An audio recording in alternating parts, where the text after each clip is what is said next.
안녕하십니까. 이리온 리서치입니다.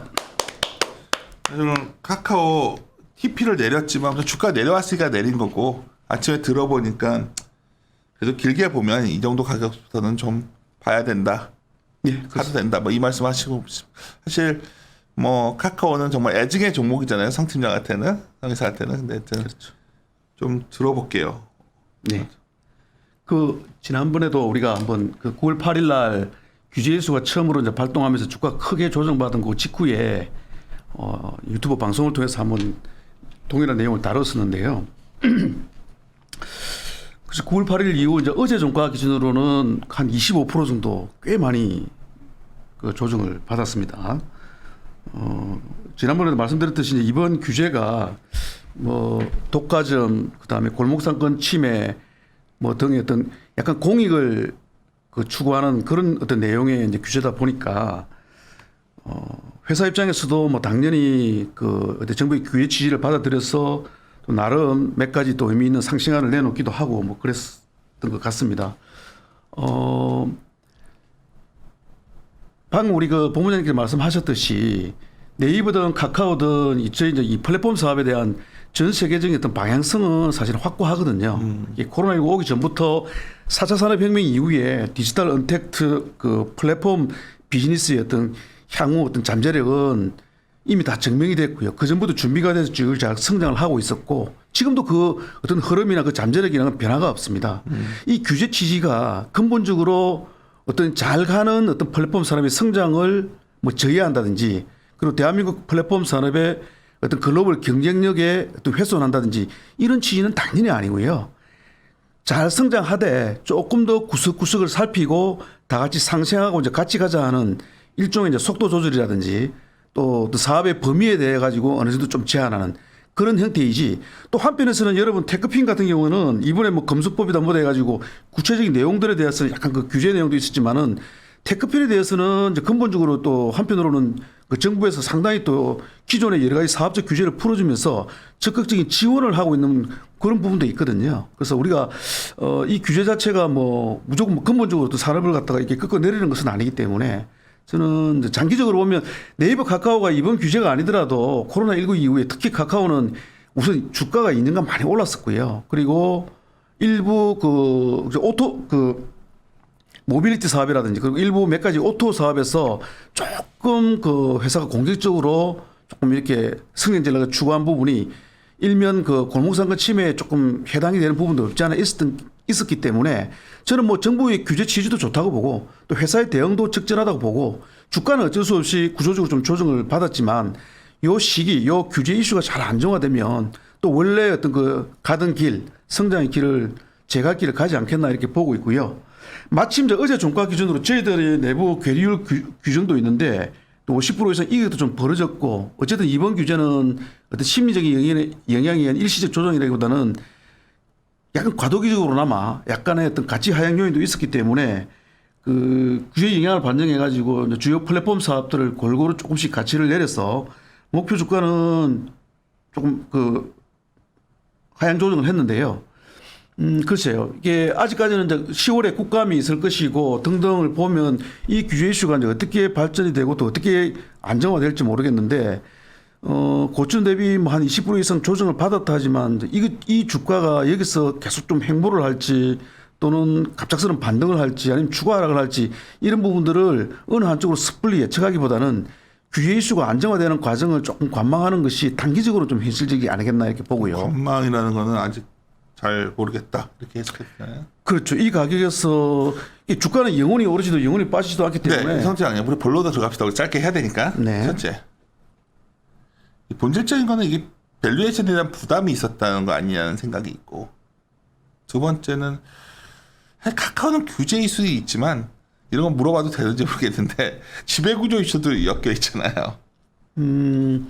일단 밸류에이션 첫 번째 밸류에이션은 두 가지에 대해서 고민이 좀 되는데 나는 그래서 어떤 고객분들은 주가가 영원히 오르지도 빠지지도 않기 때문에 너무 단기에 갑작스럽게 한 20% 이상 조정을 받다 보니까 그렇게도 볼 수 있지만 너무 미래의 어떤 성장 가치를 땡겨온 거 아니냐는 거죠. 그렇죠. 지난 1년간. 그래서 그래서 사실 그 락바텀 그저 빠진 거는 빠진 거고 그 락바텀의 어떤 대응의 관점에서 락바텀을 어떻게 진단하냐에 대해서 물어보는데 근데 이게 곤혹스러운 게 일반적인 밸류에이션에서 어떤 그 역사적인 흐름이나 상하단에 어떤 레인지가 형성되어 있는 주가가 과도기적인 어떤 일회성적인 요인에 의해 가지고 그 레인지를 조금 밑으로 하단에 몰렸을 때는 가장 기본적인 어떤 일반적인 가치 관점에서 우리가 애널리스트의 밸류에이션 관점에서 락바텀을 논할 수가 있는데 사실 네이버나 카카오는 일반적인 밸류에이션 영역은 좀 벗어나 있잖아요. 그 방금 말씀하셨듯이 플랫폼의 잠재력은 충분하지만 너무나 먼 미래를 잡아당겨 왔기 때문에 우리가 뭐 SOTP를 해가지고 주요 플랫폼 가치를 다 하나 하고 있지만은 하나같이 다 상당히 공격적이고 파격적인 밸류에이션을 해왔기 때문에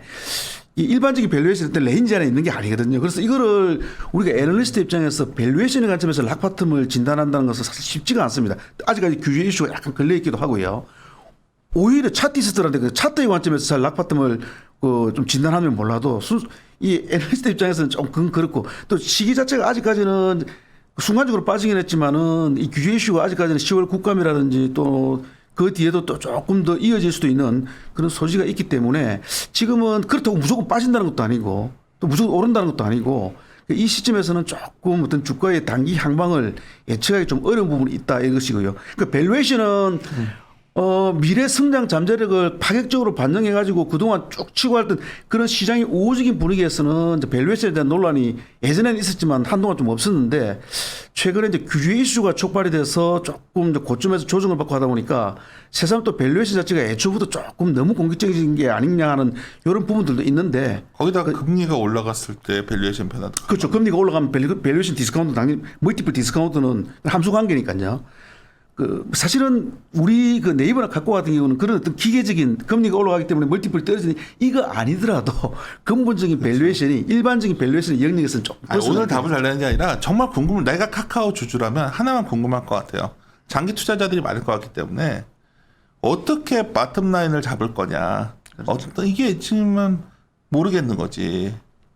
그러니까 기껏 한다는 게 뭐 하겠어요. 선 거놓고서 여기가 바다가 아니니까 바다가 아니야. 이건데 그건 희망 고문에 불과하고 내가 보기에는 그거를 성인사가 좀 더 고민해 줬으면 좋겠어요. 주가의 밸류에이션의 바닥을 이렇게 진단하고 하기보다는 어쨌든 이번 조정에 촉발이 됐던 이번 규제 이슈의 방향성 이 규제가 국감에서 몇 차례 논의된다 했을 때 시장의 여론 반응이 어떠할지 또 그걸로 끝날지 그 이후에 또 어떻게 또 디벨로핑 진화가 될지 이런 부분들에 따라서 물론 주가는 오히려 이 규제 이슈는 지금보다는 오히려 앞으로 가면 갈수록 재탕 삼탕 조금 더 확산되고 디벨로핑 될지는 몰라도 주가는 한 20% 정도 조정받았기 때문에 내성이 키워져 가지고 향후에 이제 조정 강도는 오히려 덜하긴 하겠죠. 그렇지만 어쨌든 오히려 섣불리 어떤 밸류에이션 관점에서의 락바텀을 논하기보다는 이 이슈가 이 근본 이 규제 이슈가 앞으로 일정별로 어떻게 진화될지 어떻게 마무리될지를 조금 더 주시하는 게 단기적으로는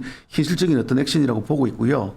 우리 방금 말씀하셨듯이 사실은 뭐 오늘 제 자료에서도 순수하게 모빌리티라든지 몇 가지 오토 비즈니스라든지 테크핀이라든지 이런 쪽에 이제 사업적인 어떤 플랫폼 규제에 대해서만 그것이 어떤 구조적으로 약간 밸류에이션의 어떤 하향 요인이다 정도로 해서 뭐 TP 좀 조정하는 이런 자료 내용이지만은 방금 본부장님께서 말씀하셨듯이 K그룹 홀딩스가 김범수 의장이 이제 100% 주주다 보니까 이제 개인 회사이고 이번에 상생한 중에서도 이제 거기서 가족 분들이 직원으로 있는데 이제 그 부분들은 좀 조정을 하고 그리고 여러 가지 또 이제 상생을 모셔가겠다 정도 했는데 그 부분은 사실은 누구도 예측을 할 수 없기 때문에 소위 말해 어떤 사실은 정관에 이제 금융업을 넣어 놓다 보니까 일종의 KQ홀딩스가 금융회사이기도 한데 비금융사인 카카오 지분을 가지고 있어 일종의 은산분리법이라고 하는 법안의 위반이 아닌가 이런 내용들이 약간 있었잖아요. 이런 부분들은 이제 향후 향방을 조금 지켜봐야 되는 그런 상황이기도 합니다. 아까 말씀드렸듯이 근본 규제 이슈가 앞으로 뭐 어떻게 조금 이렇게 확산되고 진화되고 어떻게 마무리될지 그 어떤 변수 속에 이 부분 KQ홀딩스나 이 부분도 있겠죠. 근데 우리는 그 부분을 지금 뭐 어떻게 예측하거나 어떤 거기 평가를 하기는 좀 코멘트를 하기는 조금 어려운 상황인 것 같고요. 변수이긴 하죠.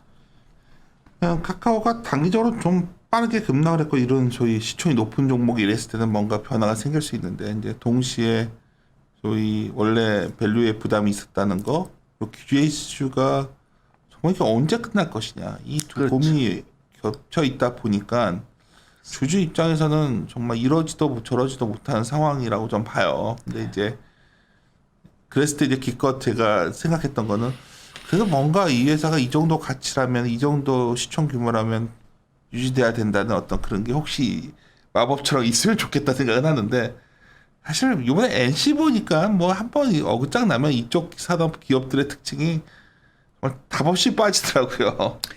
오히려 NC소프트는 일반 밸류에이션이 영역에 있기 때문에 그래, 주가라고 하는 게 꼭 뭐 단기적으로 딱 밸류에이션대로 기계적으로 움직이는 건 아니고 모멘텀이 없으면 밸류가 아무리 싸도 NC 그죠. 보니까 밸류 의미도 없던데. 그래서 그런데 이제 뭐야 진짜 그냥 그 라인을 깨고 그냥 바로 내려가던데. 그렇죠. 근데 그 특히 게임주 같은 경우는 신작을 중심으로 한 의미 있는 모멘텀이 없는 모멘텀 공백 기간에는 이론적인 밸류에이션이 싸다 해서 꼭 주가가 그죠. 거기서 더 빠지진 않은 하방은 될지 몰라도 또 위로 가고 그러진 않은데 그래도 이제 NC소프트는 소위 말해 일반 밸류에이션의 영역에 있었기 때문에 그 레인지 안에서 움직여 오다가 그 레인지를 이제 깰 만한 이번에 그 MMRP 1등주로서의 위상이 끊겼기 때문에 레인지는 한번 내려왔지만은 그래서 이 이론적인 밸류에이션으로는 대략 한 60만 원 또는 50만 원 그러니까. 그 후반대 정도면은 조금 밸류에이션으로는 어느 정도 좀 반영했다라고 볼 수도 있거든요. 그렇다고 당장에 지금 상승 모멘텀이 있다고 하는 건 아니지만은 근데 네이버 카카오는 애초에 워낙 파격적이고 공격적인 밸류에이션 약간 별도의 밸류에이션이 있었기 때문에 그러한 어떤 컨셉에 그래서 많이 빠졌기 때문에 이 정도면은 밸류에이션 관점에서는 뭐 적정하다 이런 걸 논하기가 조금 다르죠. 약간 다른 결이고요. 다만 그 어쨌든 네이버나 카카오의 이 플랫폼 사업에서 장기 방향성은 워낙 명확하고 그리고 그동안 너무 빨리 달렸고 많이 올랐기 때문에 어떠한 계기로든 어떠한 컨셉으로든 한 번쯤 또 조정을 거치기는 했어야 되는 상황이었기 때문에 원래 하반기는 저는 개인적으로 약간 기간 조정형 다지기형 숨고르기 조정 기간으로 봤거든요. 갑자기 규제가 나와가지고 짧은 나도 기간에 이번에 가격 조정을 거쳤지만 믿거나 말거나 요 듣는 분들이 성희사랑 나는 워낙 팀장이다 보니까 저랑 자주 얘기를 하니까 성 팀장이 정말 작년부터 카카오 정말 아무도 관심 없을 때부터 그냥 뿜으면서 얘기하던 사람이었는데 되게 좀 뭔가 불안해하고 찝찝해하는 걸 나한테 계속 원래 한 얘기했었기 5월 정도부터는 조금 톤다운을 하고 있었죠. 너무 많이 달려가지고요. 너무 빠르다 이거. 그리고 페이 그 당시 5월달에 이제 페이와 뱅크 상장 기대감을 반영하면서 갑자기 막 한때 네이버 시총도 막 역전하고 그게 이렇게 얼마냐? 그게 이 가격이에요. 그래 내가 물어보는 거야. 그렇죠. 이 가격에서 치고 나갔을 때부터는 성 팀장이 약간 슈팅 분위기다 그랬었는데 그래서 하반기는 조금 요 숨고르기 단계로 내려와 있으면 여기서부터 또 봐야 되는지에 대한 고민하는 거예요. 그래서 나는 심플하게 뭔가 그런 일반 기준이 밸류 관점보다는 사실은 지금 가격이 5월달에 한 3, 4월 정도의 출발점까지 다시 내려와 있거든요. 맞아. 네. 그때는 되게 자식이 외쳤거든 성 팀장이. 그렇죠. 근데 슈팅하고 한 14만 원 넘어가니까 아 이거는 네이버랑 엎치다 뒤쳐갈 때는 이거 좀 오버들 한다 시장에서 그랬었단 말이야. 예. 다시 우리 출발선 왔단 지금 말이야. 이제 다시 내려왔고 그 여기서 차라리 뭐 지금 당장 갑자기 뭐 이렇게 반등을 하지 않다 하더라도 뭐 조금 횡보를 하든가 빠지더라도 그냥 약간 제한적으로 빠지면서 소위 이제 10만 원 초반대 정도를 지켜주면서 조금 다지는 기간이 있다 그러면 그때 이제 이 규제 이슈가 어느 정도 몇 차례 단계를 지나고 일정상 조금 더 규제 이슈가 조금 마무리되는 국면이라 그러면 그때는 다시 또 단기적으로도 그 시점 기준 단기적으로도 또 할 이야기들이 생기겠죠. 다시 또 주목을 받기 시작할 것이고. 근데 지금은 아직은 주가만 그냥 단계적으로 싹 빠져서 그렇지 이제 규제 이슈가 막 이야기 나와가지고 뭐 2단계, 3단계 더 아직 진행된 상황도 아니기 때문에 뭐 하다못해 10월 국감도 있고 또 그 이후로도 국감 끝났다 해서 또 완전히 일단락된다고 볼 수도 없고 여러 가지 어떤 뭐 정치적 일정상 보면 조금 감안을 해야 되기 때문에 뭐 이거는 이제 개인의 느낌입니다만 10만 원 한 초반대 언저리에서 좀 다지는 시간이 필요하지 않을까 싶기도 한데 지켜봐야 될 것 같습니다. 그래요. 뭐 우리 알 수 없죠. 근데 그렇죠. 저는 그래요. 주식이라는 게 한번 주도주가 돼서 시세를 뿜고 나면 우리 전략팀의 의견은 이제 한미약품 아메리퍼시픽 예를 들면서 전체적인 시장이 스탑됐을 때 진짜 주도주가 뭐였냐가 그게 꺾일 때가 시장이 좀 주춤해질 때인데 이 시장에 누가 뭐래도 최고의 주도주는 카카오였거든요. 네, 그렇죠. 카카오가 꺾인 시그널이 나왔기 때문에 시장 전체적으로 우리가 좀 톤다운을 하려는 걸 계속 유지해 왔는데 출발선에 왔다면 여기서 옆으로 가다가 또 시간이 많이 필요할 것 같고 또 한번 레벨 다운 더 할 수도 있고 뭐 이런 느낌. 그래서 V자형 반등은 아닌 것 같아서 말씀드린 거예요. 그리고 이제 이 방송을 빌어서 예전에 그 우리 부모님도 기억하시겠지만은 오히려 이제 원래 초에 막 5월달에 카카오 주가가 많이 좋을 때는 코로나19를 미리 예측한 건 아니지만 그 전부터 사실은 카카오는 플랫폼 사업을 다 분사, 소위 요새 논란이 됐던 물적 분할 방식에 이제 분사를 하고 그래서 상장 전에도 몇 차례 펀딩을 하면서 같이 어필을 하고 그 펀딩 시점부터 상당히 미래 잠재 가치를 프리미엄을 받기도 하고 그리고 올해 들어서 하나씩 둘씩 이제 IPO를 또 하고 내년에도 또 뭐 카카오 모빌리티라든지 엔터테인먼트라든지도 IPO를 계획하고 있고 바로 이러한 부분들 이런 적극적인 행보가 코로나19 시대에 시장에 먹히면서 이른바 주요하면서 똑같은 일은 잘했지만 네이버 주가에 비해서 카카오 주가가 더 오히려 퍼포먼스를 아웃퍼폼한 이유가 아닌가라고 솔직히 좀 카카오를 약간 칭찬을 해줬고 상대적으로 네이버도 조금 카카오의 이러한 면을 조금 벤치마킹하는 게 어떻겠느냐라고 말한 걸 기억하시죠? 근데 이번에 이렇게 가만히 보니까 상대적으로 네이버는 예전에 이제 그 골목상권 침해 관련된 몇 개의 오토 비즈니스를 네이버에 집중된 이 컨셉의 규제 때 미리 대응을 해가지고 좀 정리를 했어요. 그리고 최근 실적 발표할 때마다 상생, 윈윈을 많이 이제 어필을 했거든요. 어쩌면 이제 이런 어떤 규제 사항에 대비해가지고 미리 좀 대처를 좀 한 거죠. 네이버는 어떻게 보면. 아니, 내가 그 얘기를 100% 동감하는데 내가 항상 서기사한테 말하고 싶은 게 섹터 베이스 출발하신 분과 이제 저같이 전략 베이스 출발하는 사이의 차이가 뭐냐면 섹터는 그 안에서 어떻게든지 이게 좀 낫고 찾고 싶어 하는데 내가 도치기의 짓이야. 이거는 밸류에 대한 문제이기 때문에 이해하고 말 듣는 게 아니라 왜냐면 지금 우리 그 시간 됐어. 지금 네네. 넘겨야 돼서 마무리해 주시죠. 카카오 주주들 지금 답답하거든. 내 주위도 많아 지금 카카오. 나 맨날 머리 자르는 분이 카카오 주주인데 나는 머리 자르러 갔다가 저번에 엄청 걱정하시더라고. 최근에 대응 안 하고 계속 홀딩하고 있는 분들은 시간이 이야기라는 말밖에는 일단 뭐. 근데 정말 그것밖에 답이 없는 거야.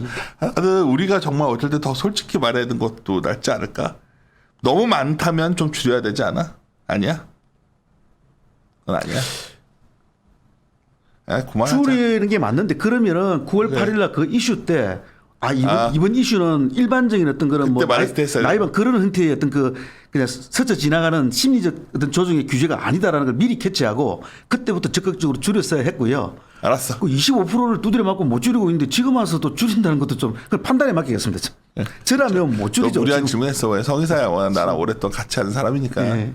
왜냐하면 우리들한테 이제 왜 명확하게 안 해주냐 얘기하는데 이게 투자를 보는 시간의 그 타임 호라이즌이 다르다 보니까 길게 보면 뭐 그래도 이게 뭐 타임 뭐 카카오가 나중 되면 좋아지겠지. 뭐. 그럼요. 그건 뭐 변화 없는데. 하여튼 어디 가도 카카오들 얘기하니까 아까 내가 정말 좀 황당한 질문한 거예요. 사실 달도 모르지만 속으로 스탄이 이제 이게 선을 넘으시네요 할 수도 있는데 솔직히 말하면 핵심은 밸류를 어떻게 잡아줄지 나도 모르겠으니까 물어봤던 거고 미안하지만 두 번째 지배구조도 사실 현실이잖아. 그런 거를 우리가 언젠가는 자유롭게 얘기할 수 있는 날이 왔으면 좋겠다 생각도 좀 있어요. 지금은 우리가 제약 속에서 말을 하지만 어려운 문제잖아 둘 다 지금.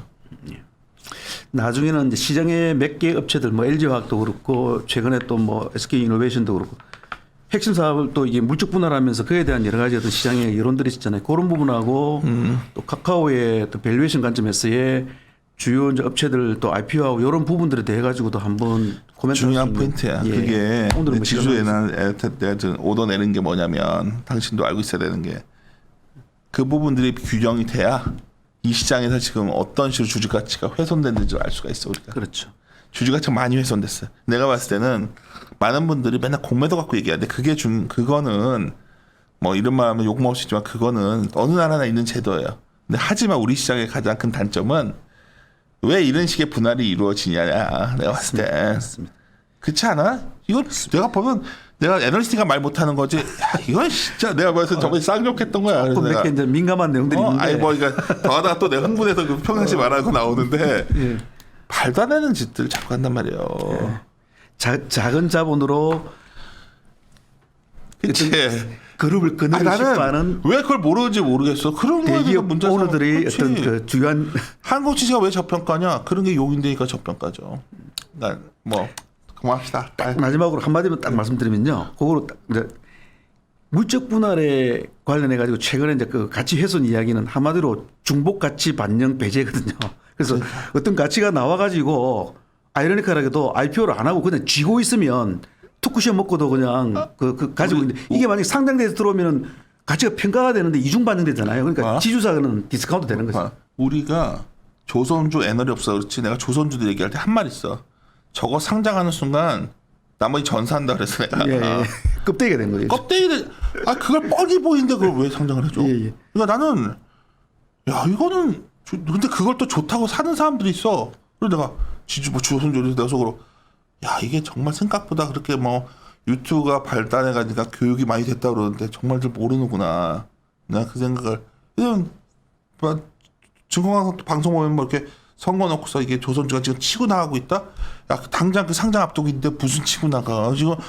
내가 그래서 하여튼 이번에 그 나도 뭐 기록을 남기는 편이니까 했는데 올해 가장 기억나는 뉴스들은 사실 분할 관련된 뉴스가 많아요.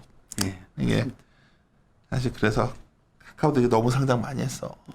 근데 그 제가 얼마 전까지 이제 그 부분을 오히려 적극적으로 칭찬을 해주고 있는 게 약간 미스한 부분이 있는 것 같아요. 알겠습니다. 아니, 또 말하다 보니까 또 이거 실수할 거 없지. 뭐 이거 어긴 건 없지. 뭐. 그때는 그게 또 상당히 또 그죠. 아이 몰라. 주목받는 시점이었으니까. 올해 하여튼 시장 뭐 10월 다가오니까 하는 건데 참 올해 황당한 사건은 그것들이었어요. 마무리 짓도록 하시죠. 예. 함께 고민하시죠.